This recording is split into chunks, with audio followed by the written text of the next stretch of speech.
Okay, I want to thank you all for coming to our presentation this afternoon. Before we start, I just want to take a moment to express my gratitude to the Central and Southwest Asian Studies Center at the University of Montana, and in particular Professors Artie Kia and Professor Samir Bhattar, as well as the center's affiliated student Carson Blake for organizing this outstanding conference, which was established 12 years ago and has since then brought numerous scholars, analysts, diplomats, artists, and activists to the UM campus to discuss issues regarding the history, cultures, politics, and economies of the rich and ancient societies of Central Asia, the Middle East, and North Africa. I now have the honor to introduce our panelists from left to right. First on the left, we have Michael Capiazzoli, who is a student major in geography and an anthropology minor. And to my left, your right, is Dr. Artie Kia, who is the senior lecturer in the Central Southwest Asian Studies Center and co-director of the Central Southwest Asian Studies Center. So without further ado, we will introduce Artie Kia for a talk on the Samanid Golden Age and ancient Central Asia's effects upon it. Thank you.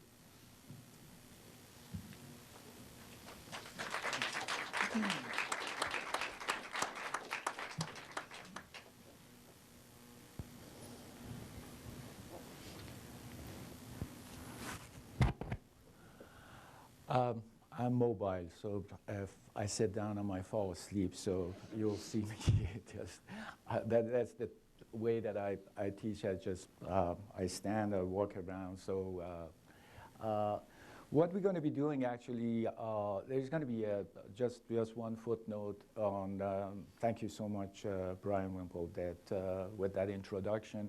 But what we're going to be doing is that I asked Michael to join me because tomorrow we have a fascinating panel. Yesterday we had an excellent panel with kind of complementary type of topics. Tomorrow, the reason that somehow Michael is here is because that few people joined tomorrow's panel. In this way, I'm going to start talking a little bit about early ancient time, then I'm going to be somehow getting into Samanid period. I'm going to stop. Then Michael is going to be talking about some of the fascinating research that he has done based on some of the new type of foundings, new type of excavation research and manuscripts that had contributed to this part of the world that you all know. That's this part of the world we were talking about, Central Asia primarily. It was like the dark side of the moon for a long period of time, the western part of it under occupation of Soviet Union for 71, 72 years, and then the Chinese side primarily at the time of Chairman Deng Xiaoping did by late 1980s, we are now seeing more and more opening and interaction and communication with the area. So these are kind of new blessings in a sense that we have been traveling 6 or 7 times to Central Asia since the fall of the Soviet Union every 2 or 3 years. And primarily when we are talking about the ancient Central Asian type of history and culture, they take it for granted that people knew all about the history and the culture of this area. And what we're going to be doing actually, we're going to start talking about some of the foundings that has happened during the Soviet period. Although the Soviets, another major footnote that somehow with the new interaction, communication, and opening, talking to some of the Soviet scholars, my question was that, well, after all, how many people were in these excavation sites? Because I remember that by the end of the Soviet era, it was the time of 1989, at the time of Gorbachev, that in one of the conferences, somebody just asked that, do you have safety security for your excavation sites.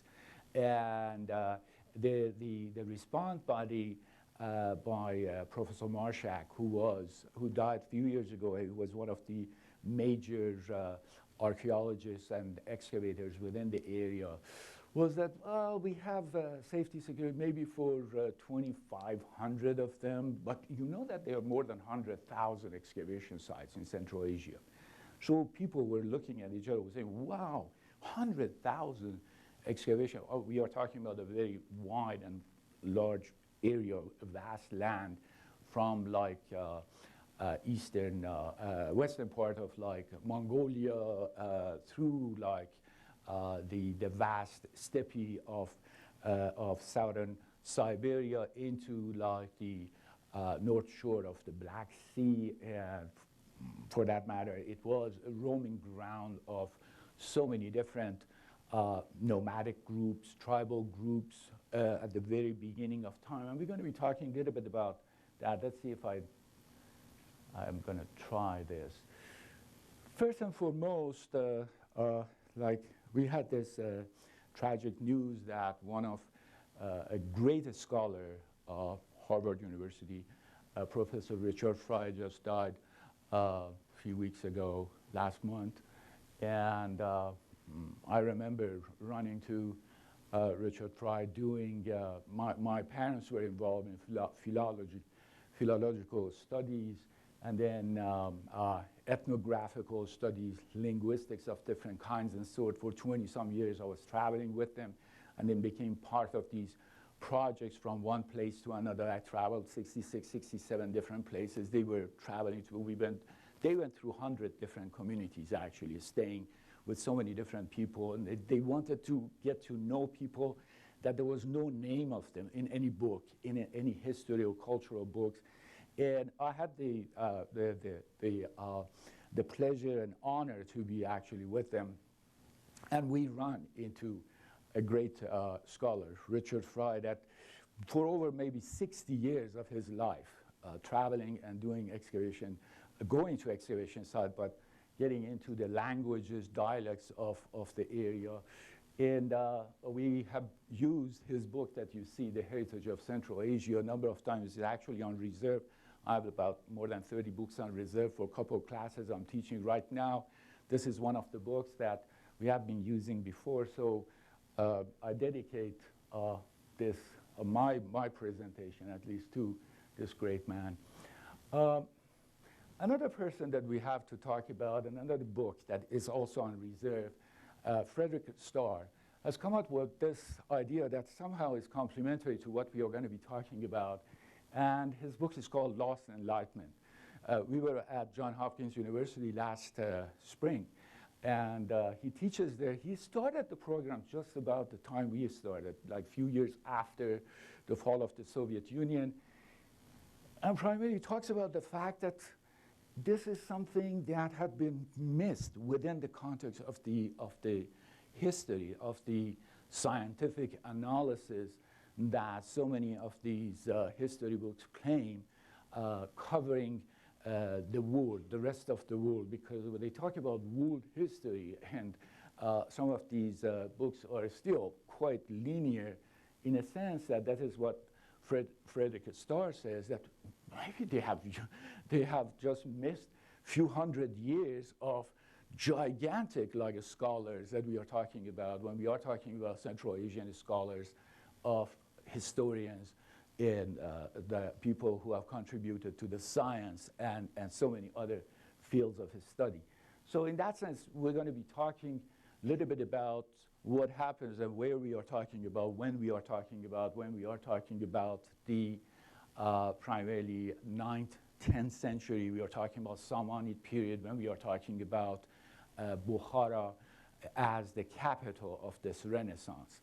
And now we're going to start with early ancient period, and that was actually, I started that. There were series and sequences of presentation that I had last few conferences that concentrated on early ancient time, and then the peak of like ancient time, and then getting into like early medieval period.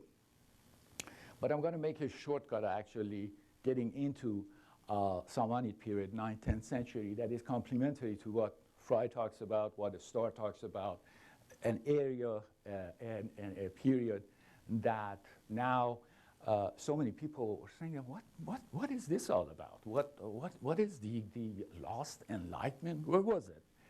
So in that sense, let's go back way into time as far as like when we are talking about the steppe, when we are talking about the area, the land, the place that primarily was a roaming ground for so many different nomadic people, when we are talking about from Manchuria all the way to north of Black Sea into Eastern Europe, primarily the green area that you find on the map are where these like various tribal group, nomadic people were actually roaming around. And primarily when we are talking about, there is a major footnote on this, because when we are talking about mass migration of people from this area, when we are talking about prehistoric time, when we are talking about after the Ice Age, when we are talking about like the Neolithic period, like 3000 BC, 2000 BC, primarily all of them are nomads. We are talking about like the mass migration of people within prehistoric time. Then we have series and sequences of migration during ancient time. And then we have definitely like massive, deadly migration within medieval time. That medieval time that you remember that it brings dark ages to Europe. When we are talking about the fall of the Roman Empire, 4th century, mid-4th century empire, then we are talking about Rome being sacked and Western Europe actually being devastated by Goths, Visigoths, Magyar, Saracens, Vikings, and so many others. And here, that type of like mass migration that devastates civilization to the south happens from like 7th, 8th century onward by various tribes that we're going to be talking about. And then by 14th century, somehow things slows down, and it is the time that we are going to be talking about maybe for the next conference topic, another golden age, Timurid golden age, this time from Samarkand, for 14th, 15th century we're going to be talking about. So in that sense, as far as time and place, we are talking about early ancient time. We are talking about the roaming ground of so many different tribal groups within this area.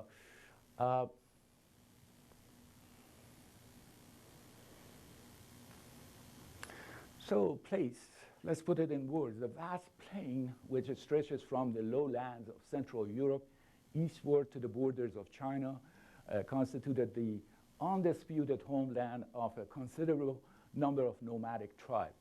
What time is it? From the first millennium BC to the end of the first millennium AD, these nomads were able to affect events occurring in the ancient world to a quite surprising type of degree.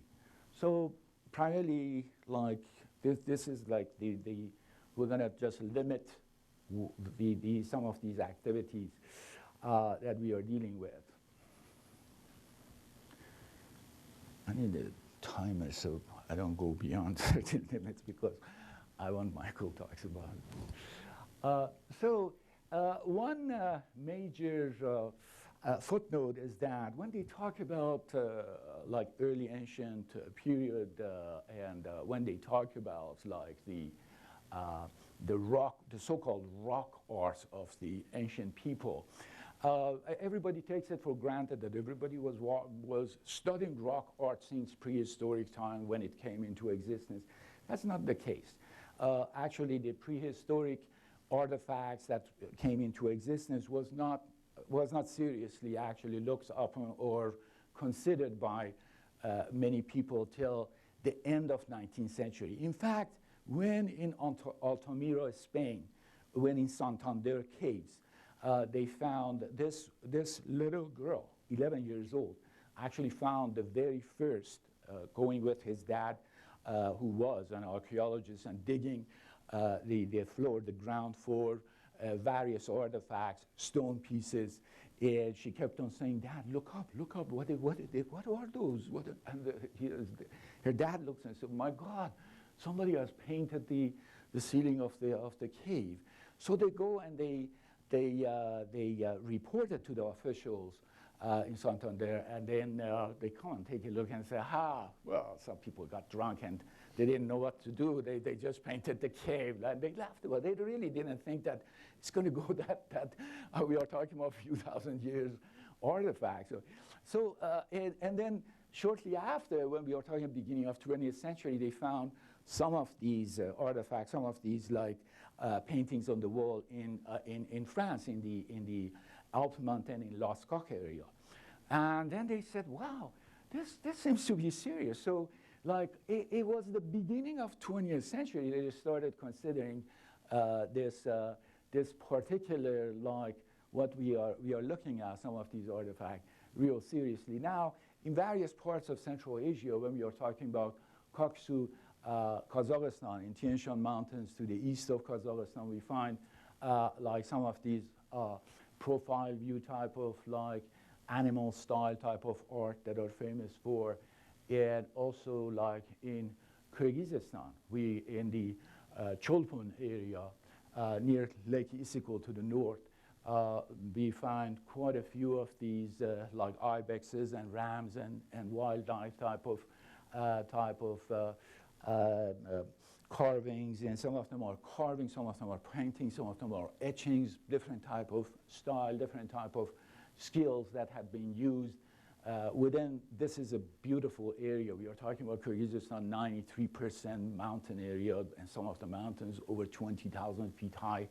And it reminds me, traveling through, it has so much resemblances to Western Montana, actually.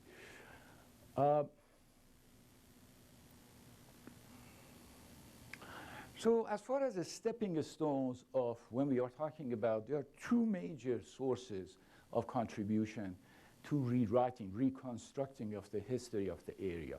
One is archaeology primarily, that they keep on saying that please go ahead and do more excavation and research, because we are missing a great deal of literature, great deal of material as far as rewriting this history. There are numerous history book manuscripts, that's another source that are major contribution to rewriting the history and reconstructing of the history. But then many of them, at one point when we were traveling, when I was very young, traveling 60s, 70s with my parents and their friends and colleagues, primarily you still could find here and there some of these manuscripts that nobody paid attention to. Actually, people had it on the side, some of vendors had it on the side. In some of the families, actually, they had them, they sold them very cheap to some of these people, deceased people that they had state type of sale, they were there, nobody took them. But then through this time, 60s and 70s, people started just paying attention to them, looking at them as gigantic treasuries that can carry certain type of information, knowledge that have been missing, we are looking for. And as a result, what we are talking about, by mid-70s, traveling to the area, some collectors came and bought them, wholesale type of buying. And you almost cannot find any of it within the area as far as buying it the way that people used to travel and purchase them from various private sources.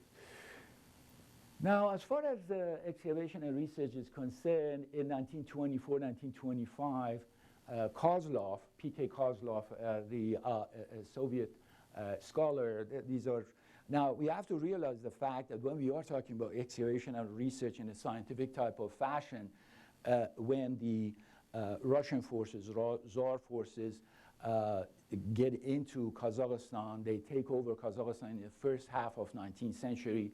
There is a civil war going on from the very beginning when they enter Kazakhstan, and then when they invade and occupy the southern part of Central Asia, Primarily, there is, in history book, it says Civil War, 1917-1924. But then that civil war, that confrontation, that bloody type of uprising continues into 1930s. So for the reason I'm talking about this is very difficult for excavator, for scholars to travel through and do excavation and research, or any other type of research for that matter. So when we are talking about Kozlov primarily in Mongolia, that is a little bit, this type of friction is non-existent to a large extent. In 1924, 1928, excavated 8 Hans kurgans in northern Mongolia that contained silk, wool fabric, tapestries, pottery, felt, leather pieces, and embroideries brought to Mongolia, now identified to be some of these pieces from Sogdia, from China, from Eastern Europe, from Near East.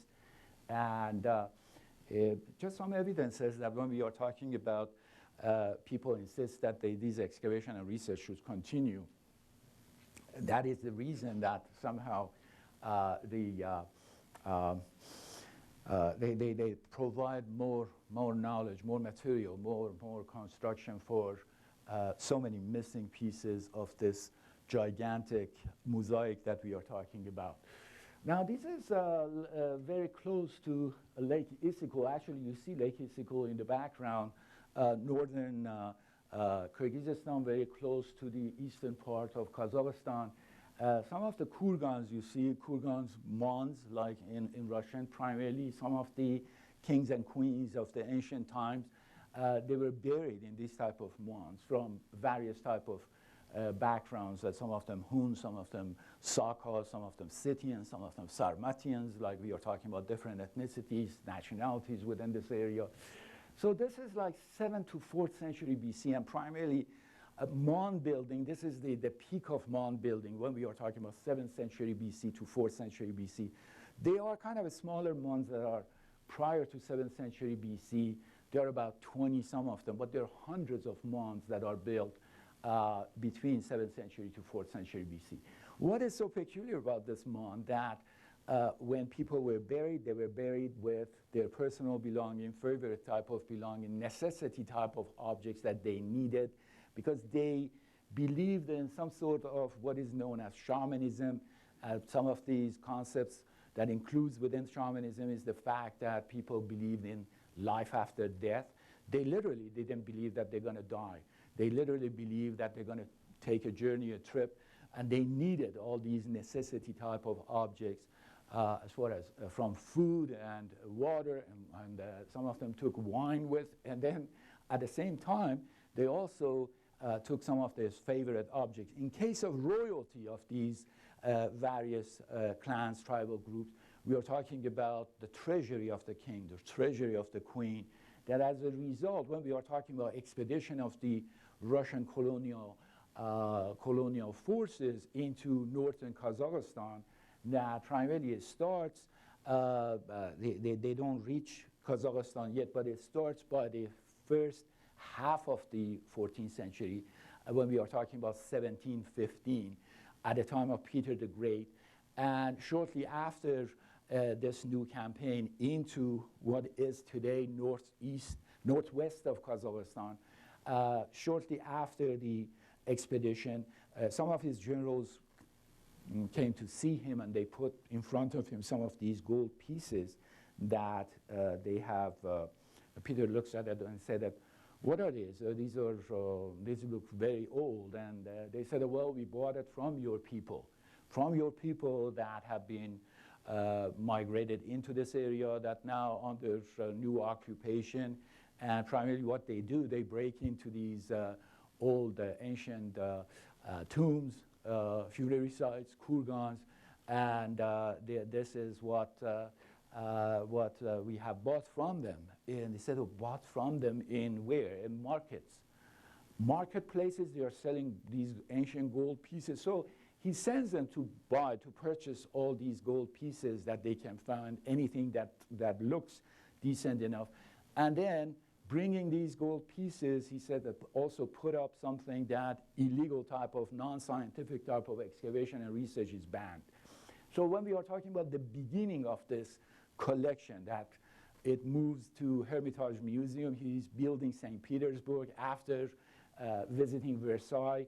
That has been just built by the Bourbons outside Paris, 3 or 4 miles from Paris. He said, well, guess what? I'm going to build something that Bourbons are going to be surprised. So he's building his palaces, we should say, next to the central palace. He builds a museum. And this collection that we are talking about coming from the kurgans of Central Asia that now includes more than 20,000 pieces of gold, the largest gold collection from early ancient period, are kept there. And every few feet you have to actually have registration, and they have to check your name ahead of time, and then every few feet a machine gun person is watching you while you are going through the museum, because we are talking about exceptional pieces from ancient times.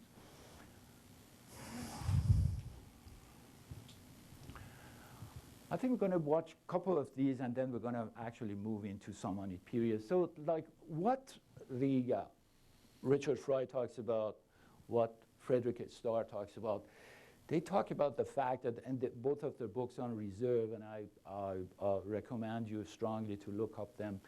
We are talking about a very rich background, very complicated, sophisticated background of these people when we are talking about through like prehistoric time, from the kurgans into like some of these large entities that primarily reflect the richness of some of these nomads that we are talking about, a decentralized type of entity that so many different kings and queens are in charge of this, what is called a steppe. And a steppe primarily is referred to these grazing land that from Manchuria all the way into northern part of Black Sea extends. It is only once during the 4th century that a large portion of these kings are unified under one king, and that is King Atreus, A-T-R-E-U-S. And then after a period of time, it falls apart and it becomes decentralized. So these areas with various kurgans, it reflects the fact that we are talking about sacred places, that some of these kings and queens have been buried with their treasury within this area. Now, let's see what is next here, and then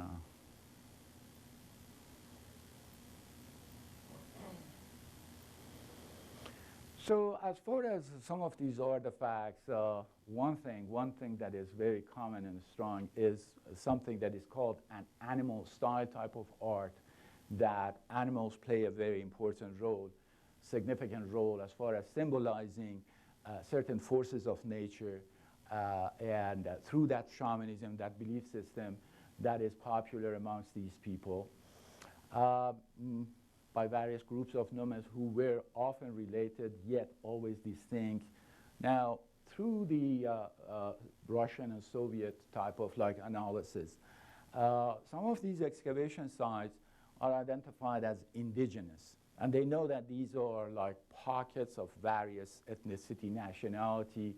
But there was always an obsession that who is going to somehow get into a kurgan that had not been excavated before, with more impressive artifacts of different kinds and sorts. So some of these kurgan we find in the Altai Mountains to the west of like Mongolia. Some of them Sakha, like when we are talking about to the west of Altai Mountain extending into Kazakhstan, some of them Sarmatian, even westward, and then some of them Scythians that primarily, when we are talking about Greeks refer to some of the Sakha as Scythians. So some sources you find like Scythian Sakha or Sakha Scythians as like synonym type of word.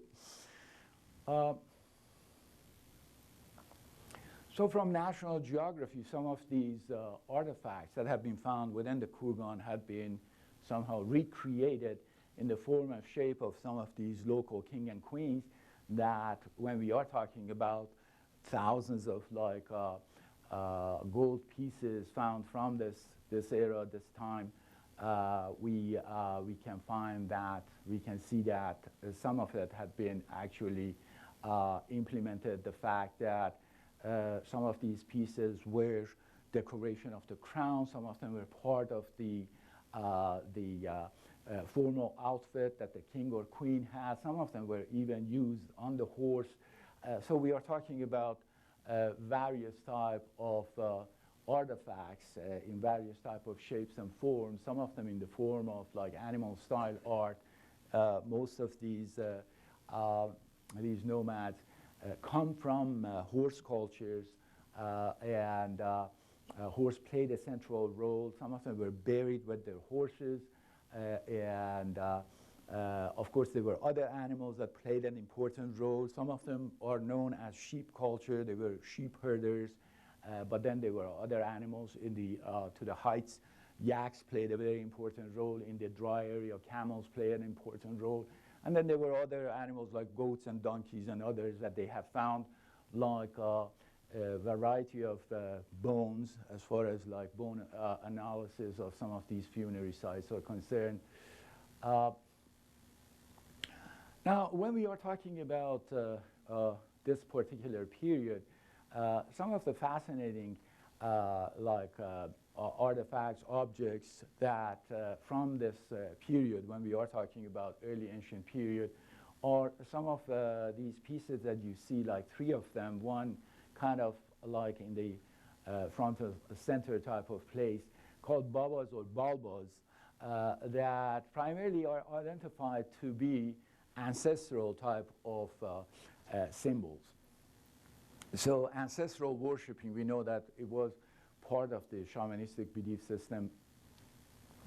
Excuse me. And we find some of these pieces, fascinating pieces, now in Kyrgyzstan, Kazakhstan. They have found anything in like Turkmenistan or the southern parts of Central Asia, mostly to the north, Kazakhstan, Kyrgyzstan. Quite a few of them have been found.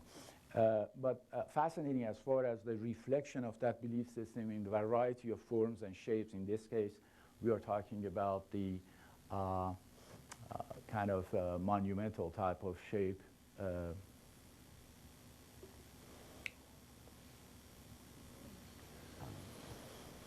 And then furthermore, when we are talking about some of these excavations, the Soviet archaeologist Kuftin examined 42 of the Bronze Age burials and found that they dated from about the middle of the 2nd millennium BC. Some of these burials included bronze figurines, sophisticated style vessels of bronze, silver, and gold.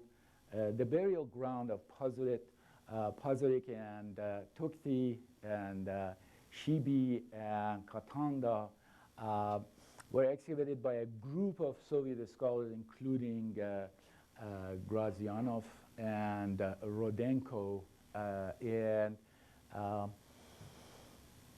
That takes us to something that happened when we are talking about Pazurik, that some of the excavators within about 10 years ago, actually, when they went to the area and they re-examined when Grazianov and Rudenko had gone. They said, well, what they have done actually, this is the flatlands, the lowlands.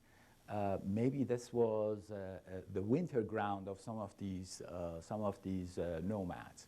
They definitely had a summer ground, and primarily they started traveling on the bank of the rivers and then they took helicopter rides actually to see whether they can find anything, they can see anything in the heights as like summer places.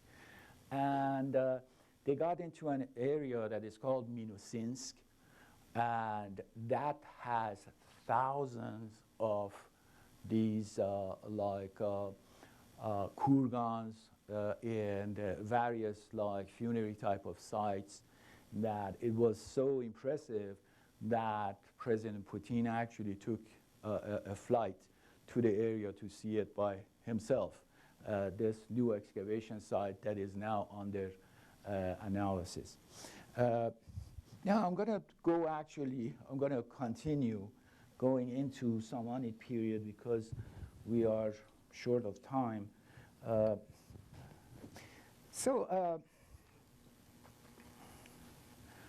What I'm going to be doing, actually, we're going to be talking a little bit about this particular area and place. And as you see, we are talking about two river systems, Amu Darya and Sir Darya. Primarily what you see here, that it doesn't have any name. There we go. The river that you see here, this is called Zarafshan River. And at one point, it joined Amu Darya and it poured into the Aral Sea. You have all heard that Aral Sea level actually has dropped down 18 feet. And primarily, they are dealing with a major ecological, environmental type of disaster within the area. It has disintegrated into North Aral, East Aral, West Aral, like 3 different lakes. And less than 10% of Amu Darya River actually gets into Aral Sea. But at one point, when the rivers were floating and there was enough water, the Zarafshan River actually poured into the Amu Darya. But right now, this is where Bukhara is, 300 meter over sea level, pretty flat. We are talking about flatlands. Caspian Sea actually is 83 meter below sea level.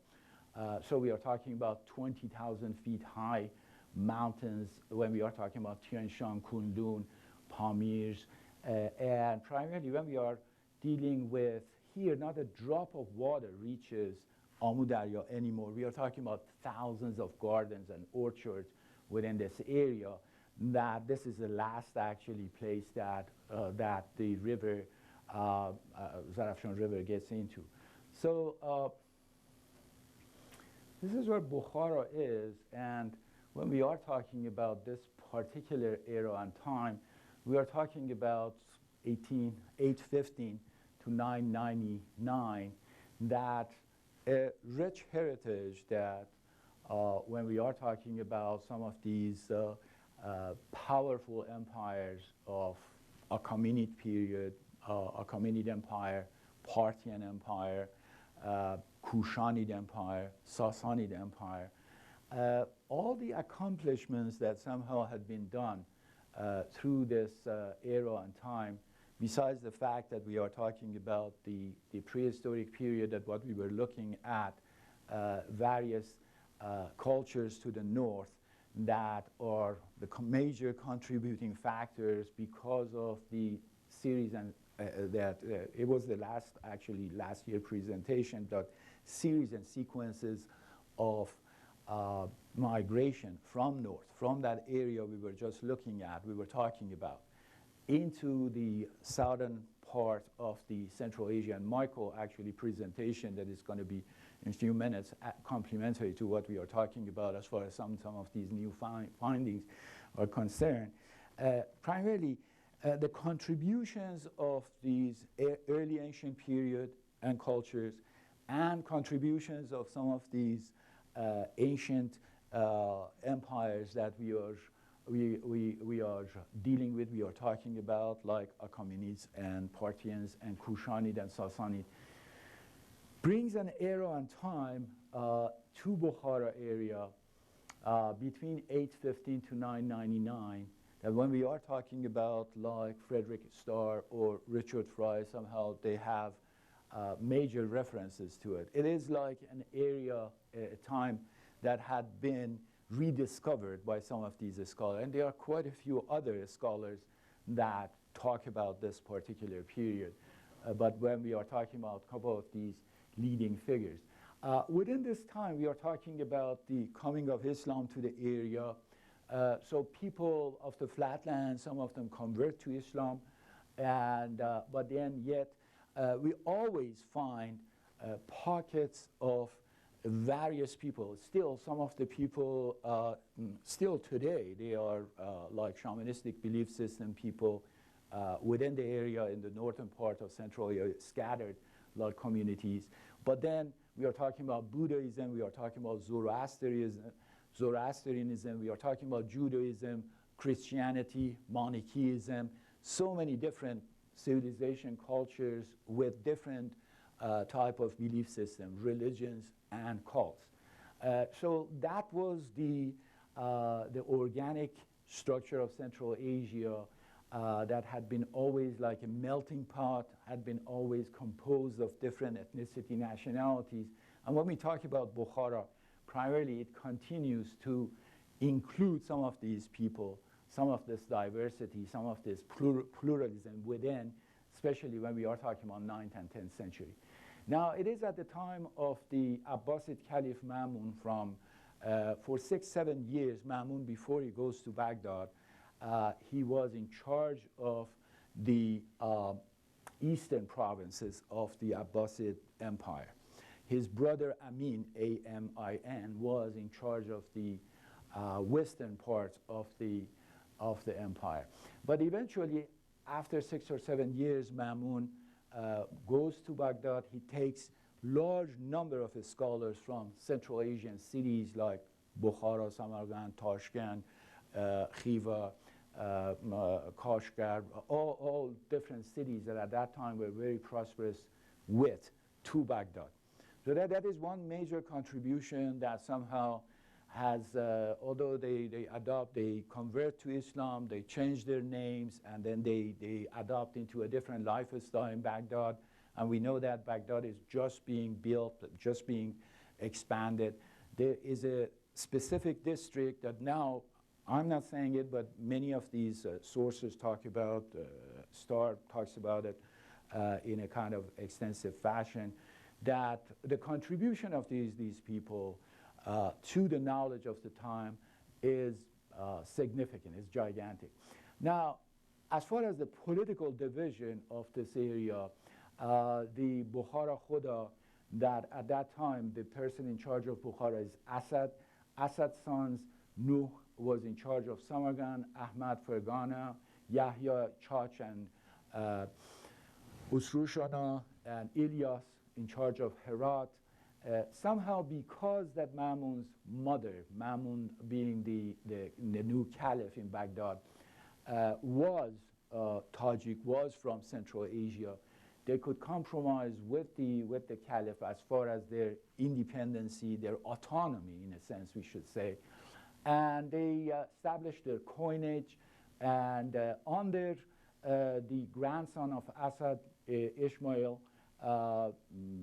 between 892 to 907, they are unified. So we are talking about an entity, unified entity, that looks like this. So we are talking about when we are talking about some of these cities of Central Asia, contributions to Baghdad within this time. So as like a gift, as like a concession to the new caliph that we are dealing with. And meanwhile, the Samanids somehow expand out of Central Asia and Bukhara. We see where Bukhara is here, from the capital into surrounding area. Now our major issue is the system, that how they manage to somehow accomplish what is known as the golden age of this particular period, 9th and 10th century, a system of central and local state administration that is called divans is established within this time. They organize army, internal and external security of the country, creating opportunities for agricultural, economical, and commercial development, resurgence of cultural, scientific, literary, and artistic traditions. So primarily within this time, with all the turbulences that the area is going through in early phases like 7th, 8th century, Bukhara became like a refuge for all the educated, for all the scholars of not only Bukhara, but also surrounding cities. In fact, many scholars are invited to join and become part of the court of Bukhara within this time, especially at the time from the time of Ismail onwards, that Bukhara plays a highly central type of role.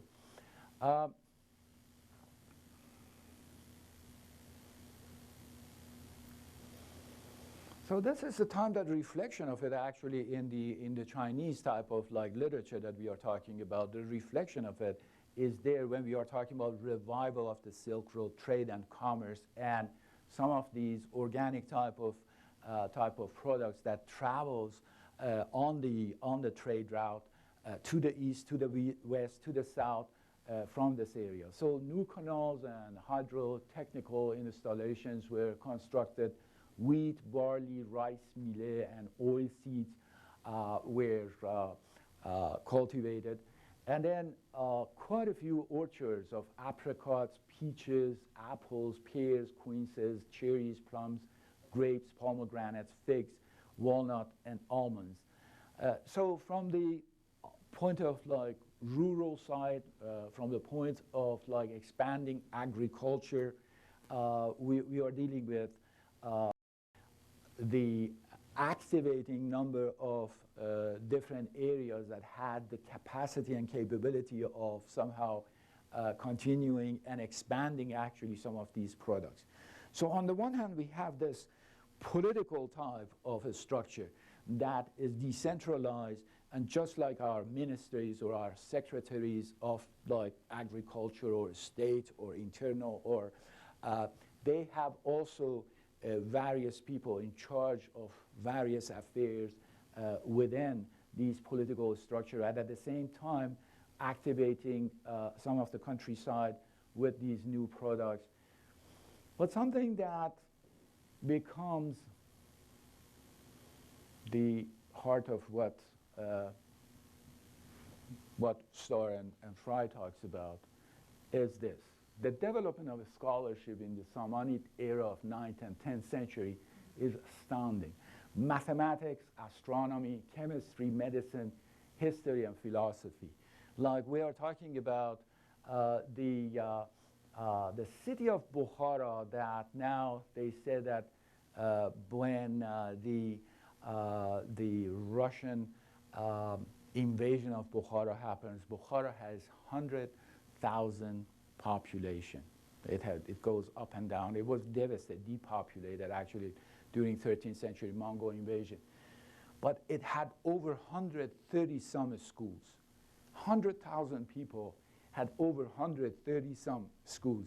It's unbelievable as far as the attention to education. Education is the center of all activities as far as training and educating all children in various fields. And as a result, we have a person known as like Avicenna, who died in 1037, that for a number of his books, Qanun, Shafat, Danishname, Rubai, his book Qanun, that is actually a medical type of book, for 500 years was used like in Oxford and Cambridge and University of Paris and elsewhere. Like Biruni, that 1048, that Athar al-Baghiyah,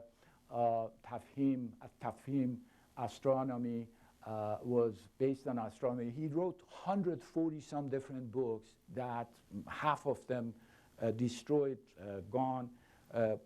Some of them partially have survived. Some of the fascinating type of discoveries, rules for determining the specific gravities of minerals. Now, one thing that they have found, if you look up through the recent literature, 500 years before any scholars in Europe or elsewhere, he had calculated the radius of Earth. Like, we are talking about a genius mathematician and scientific type of mind that within amongst these people. So opening up all the window chances for the young generation within this area. And then within this period, we are talking about Nashakhi, that in 959 actually wrote the history of Bukhara, Bal'ami, who became the prime minister of the Samanid, the historian that has written about this particular area and time. and Balkhi like Ajayib al-Buldan or marvels of lands, and Khwarazmi, famous Khwarazmi that Isaac Newton actually has references to him, coming up with the logarithm chart and then like contributing to algebra, and Farghani like the Usulul Nujum, principle of astronomy, and Razi, primarily another scientist who had discovered sulfuric acid, different type of alcohols within this time. I think I'm going to stop right here, Michael. Thanks. Thanks.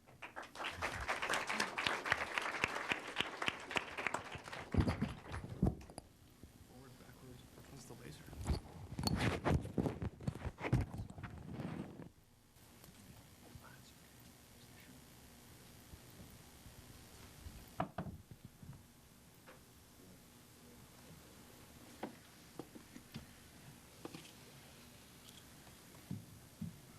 If there are any questions, then we're going to address the questions after Michael's presentation. Thank you.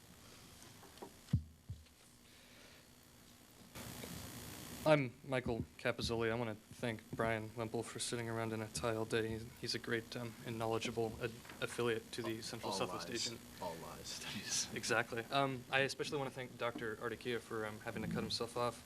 I know that I'm not as good of a scholar as he is, so I'm sorry that you have to subject yourselves to me talking. Now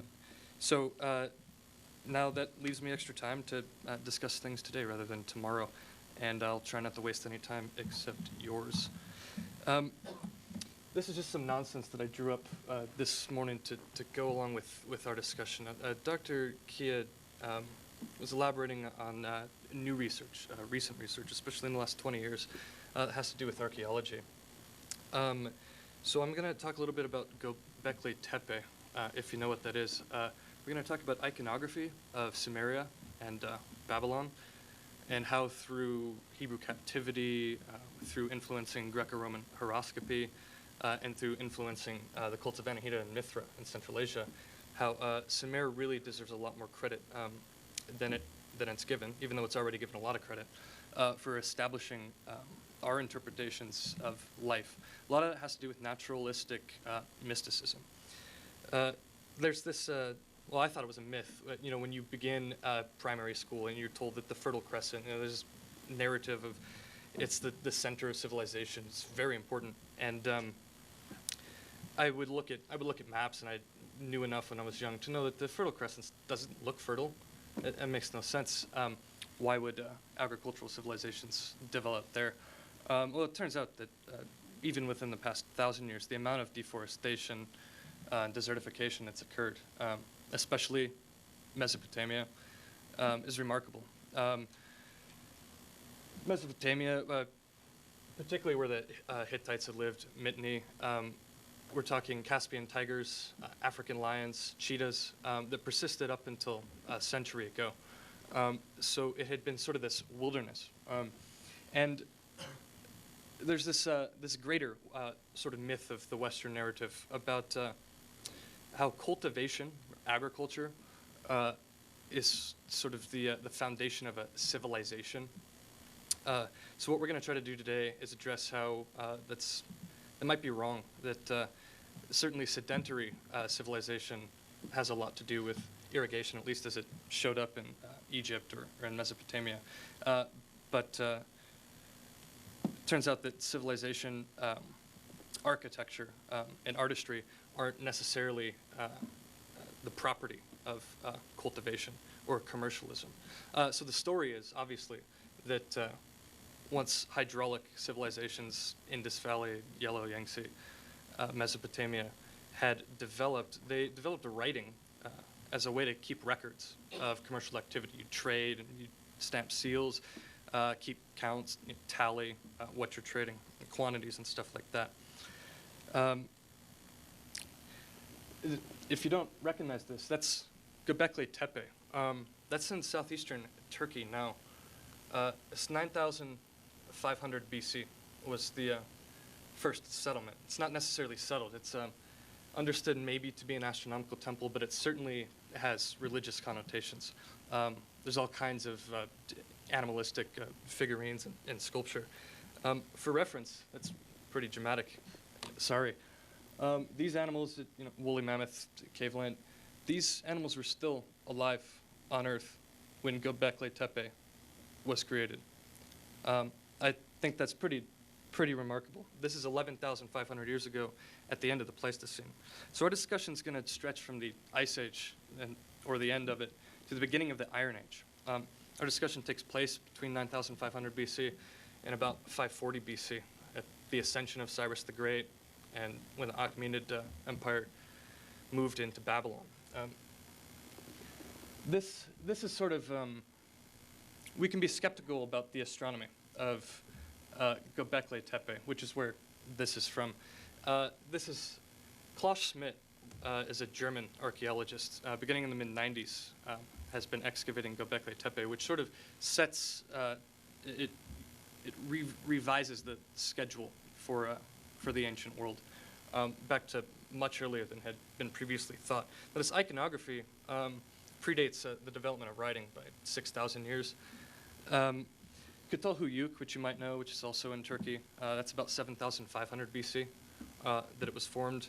And writing is technically attributed to Sumer, 3,100 BC, 3,100 BC, 5,000 years ago, in the Jebnet Nasser period of Sumerian history.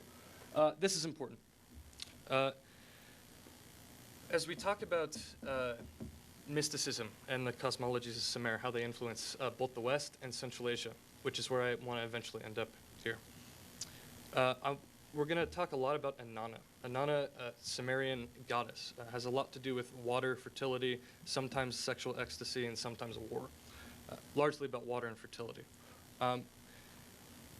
This here is a three-tiered cosmos. It's a piece from Göbekli Tepe.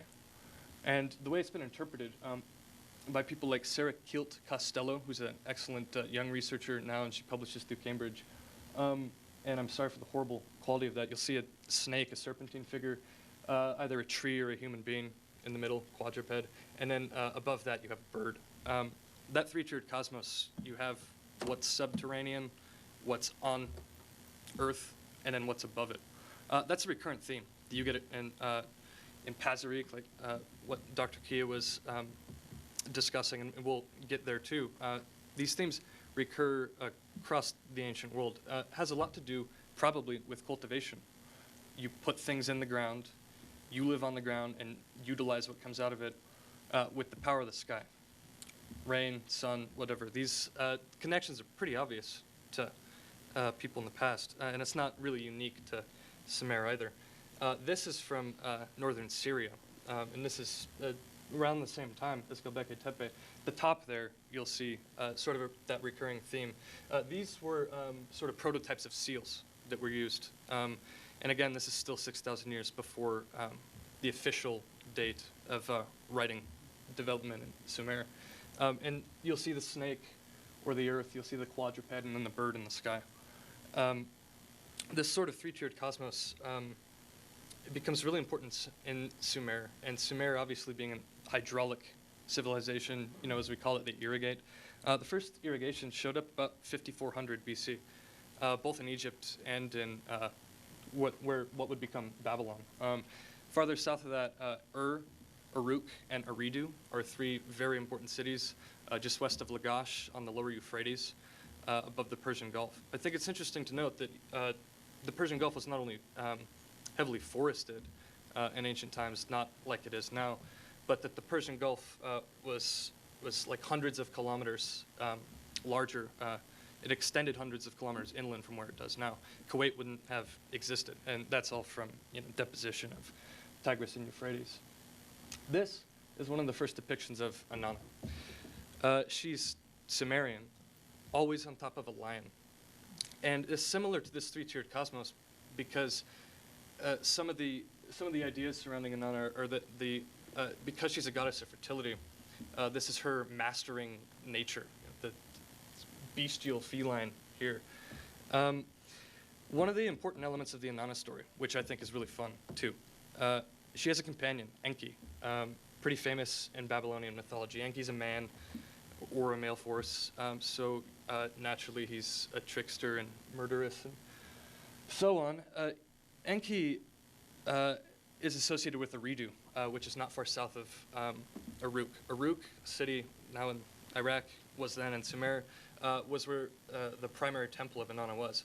Eridu had a subterranean well known as Apsu, where Sumerians had made the connection that fertility comes from subterranean aquifers.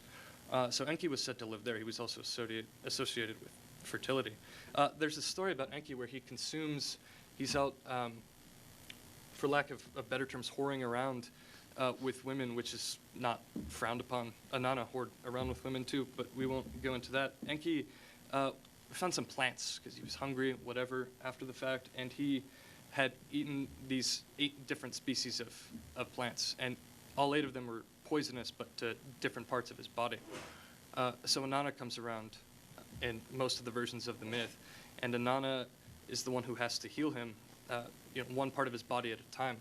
A folkloric narrative like that encodes environmental knowledge, and so that's a lot of the research that I try to do is about how prehistoric or folkloric narratives will encode sort of these recommendations on how to behave in a natural environment. So that story, what it had encoded was that these 8 plants are all 8 medicinal plants in real life, not poisonous.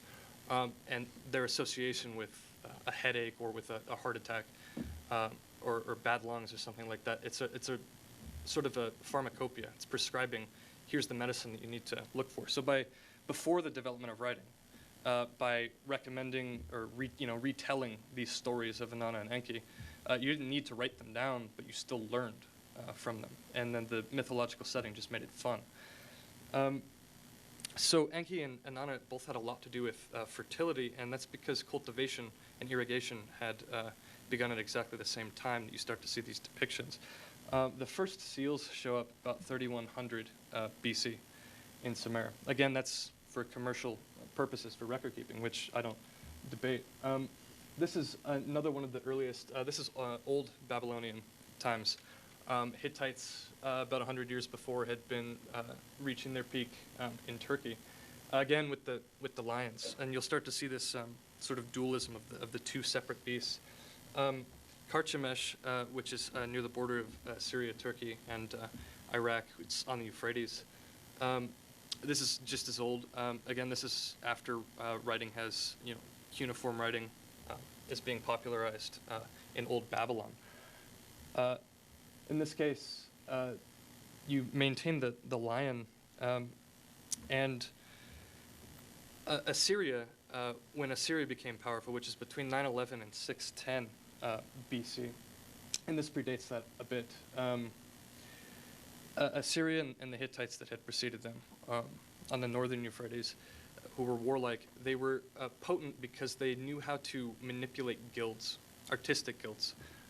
You had artisans, blacksmiths, specialists who had banded together to be in guilds, and that was useful because with such warring all the time, you have Elam, you have media starting to show up, Hittites, Egypt, Phoenicians, and then the Sea Peoples who show up around this time. There's such insecurity and instability that the only people who never get messed with are guilds. They have their own political power, their own social power, and no one dares bother them. Whoever hosts most of them, whoever treats them the best, gives them the best food, and doesn't force them to pay taxes, they're pretty sympathetic to. These guilds had started to develop in the Arartian League, which is generally what you would call all the guilds from the Fertile Crescent, who had united, and they traveled between Egypt and Babylon and Turkey. They began to sort of popularize these images of Inanna to the point where in Babylon, she's known as Ishtar. In Egypt, she's known as Ketesh. And this is all around the same time. And so the narrative is always really consistent because you have so many guilds that are traveling between cities at the same time and what would otherwise be separate civilizations. So Artie had discussed migrations through both Mesopotamia and Persia, southern Central Asia, towards the Gangetic Plain in India to the south, and towards Karakoram, Köpek Da, and all the way to Syr Darya in the north. I think it's important to note that Mitanni is one of these kingdoms. It's in Mesopotamia, on the shore of northern Euphrates. Mitanni was a kingdom who had worshipped Inanna, but under the name Kudaba. And worshipped is, of course, loosely, it's like calling America the Christ-worshipping country, but Inanna's popular. Mitanni, the Mitannian language, which was pretty similar to what Assyrian was, had loaned a lot of words to the group of Indo-Europeans that were moving through at the time. And then you find these words almost completely unchanged showing up in the Gangetic Plain in India. So by tracing these artistic traditions and by the sort of mythological language associated with them, you end up being able to trace back a lot of Central Asian traditions, Indian traditions, and especially Judeo-Christian traditions back to Babylon. Judeo-Christian shouldn't come as any surprise because of the Hebrew captivity, which occurred 200 years before Cyrus the Great showed up, or 80 years before Cyrus the Great shows up in Babylon. Babylon had been at war with Canaan, and this was Neo-Babylonian, where they had finally defeated the Assyrians. And the Assyrians had been the bullies of the ancient world, and Babylon had reached the pinnacle of power. Egypt was decreasing in power. And then by 540 BC, when Cyrus the Great shows up, under Achaemenid rule, that's when all of what would later become what we know as Southwest Asia, that's where it was finally everything became consistent, and you had sort of it's easier now to look at history because of what the Achaemenids had done to stabilize the ancient world. So this Assyrian language and tendency for throwing guilds around and bringing them between countries is a great contribution to understanding how these migrations worked and how important they were.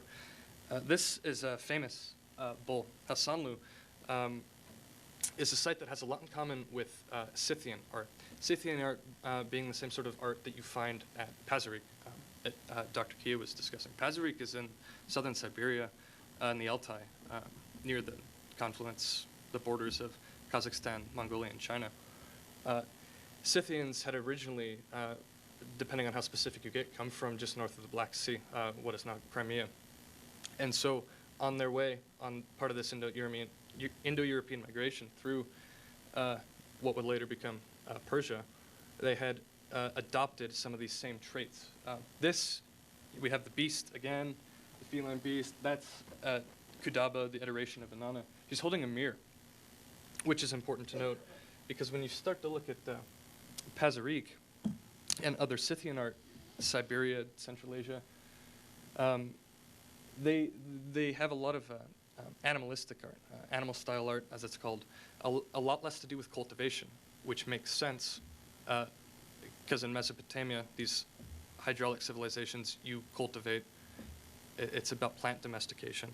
For nomads, like the Scythians, who were expert horsemen, it's about animal domestication. So you don't see any of this sort of like dominating the beasts thing, not as much as you do in Mesopotamia. Instead, you get sort of this ambient, naturalistic thing going on. So a lot of it's sort of more free-flowing. You'll see a lot of, harsh sort of forms in Mesopotamia. These are metallic mirrors from Pazyryk. Mirrors are sacred to Scythians, a tradition that they may have picked up, and I'm sure Dr. Kia could tell you a lot more about it than I certainly could. But both in Mitanni and then 1,000 years later in Pazyryk in Siberia, you end up with this association between mirrors and sacred animals. So it's really telling as to the origins of some Central Asian artistic traditions, and this is just some more imagery from Pazyryk to show that it's sort of more of an animal-based culture than what you would find in Mesopotamia. One of the most important things about Inanna's legacy was that she was a representation of Venus. There's this great legend of Inanna where it's called Inanna and the Legend of Shulkel-Tada, or Tuda, where Inanna goes to sleep in a garden, and at the same time there's this gardener, Shulkel-Tuda, who everything dies that he plants. He has one lone willow tree that's the only thing that he can keep alive. So Inanna's there sleeping under it, and at the same time he doesn't know, and he's praying to Inanna for fertility in his garden. When he sees her, he thinks it's just this fantastic sign, so he helps himself to Inanna's body as Inanna sleeps. Afterwards, when Inanna wakes up and Shulkatuda has ran away, Inanna's very upset, and this is one of the times where she's also the goddess of war. So she's pissed, and she needs to be able to fly around, which is one thing that only Enki can do. Because one of the fun things about Enki in Babylonian mythology is he had fertilized the creation of the earth when he created Eden, which, according to Sumerian and Babylonian myth, is actually Eridu in southern Iraq. He fertilized these 5 cities that were the first 5 cities and the only 5 that survived the Great Deluge. Again, that's another example of how Judeo-Christian mythology comes straight from Babylon. And Enki being able to fly, hanging out in his subterranean well, Inanna approaches him and goes to the underworld, asks him for this ability to fly, and then she starts flying to and fro. And in the legend, the locations where she's flying to and from, which, from the perspective of you living in Eridu, there are descriptions of Inanna flying this direction, that direction, going behind this peak and that peak. It's a very, very close approximation of the exact movements of Venus, which is remarkable. So she ends up really being, as a figure, a myth for you to remember how Venus moves. Why would that be important? Because watching the stars, how they move, tells you changes in seasons, gives you cues when to plant, when to harvest. So again, you find this myth that's fun is really another reminder about natural rhythms. I could talk all day. I know Artie could too, and he sacrificed some time, and I think it'd be fun if we invited him back up and had some people ask some questions. So I'll leave you with that.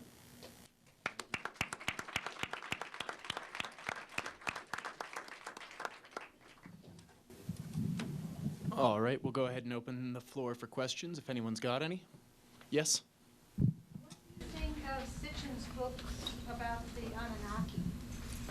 Yeah, there's a lot of mythology, especially because of modern sort of Microphone.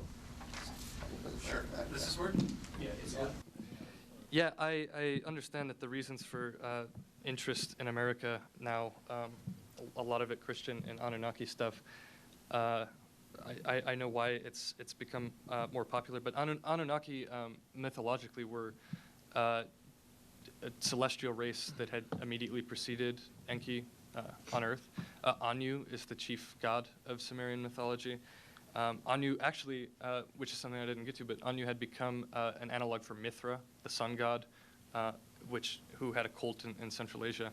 But the Anunnaki, from what I know, which is not much, were sort of his liaisons to keep people in line on Earth. I can't really tell you more about that. Yeah, thanks. Yes? You said when you were talking about Göbekli Tepe, you said there was reason to be skeptical of their astronomical relation. Yeah. Why was that? Well, it's simply because the research, that sort of tracing that you had seen, some German archaeologists with Klaus Schmidt they look at constellations and then they have Scorpio is traced out at Göbekli Tepe, and these are constellations that you wouldn't necessarily see the same, 10,000 years ago. So, I mean, I'm just skeptical that they're depictions of Scorpio or they're depictions of this constellation, but it's definitely, it's most probable that it is definitely an astronomical temple. There was no permanent settlement at it.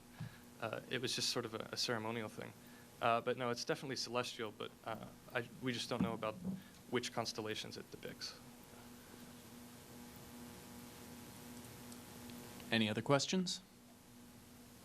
All right, not seeing any. Thank you all for coming.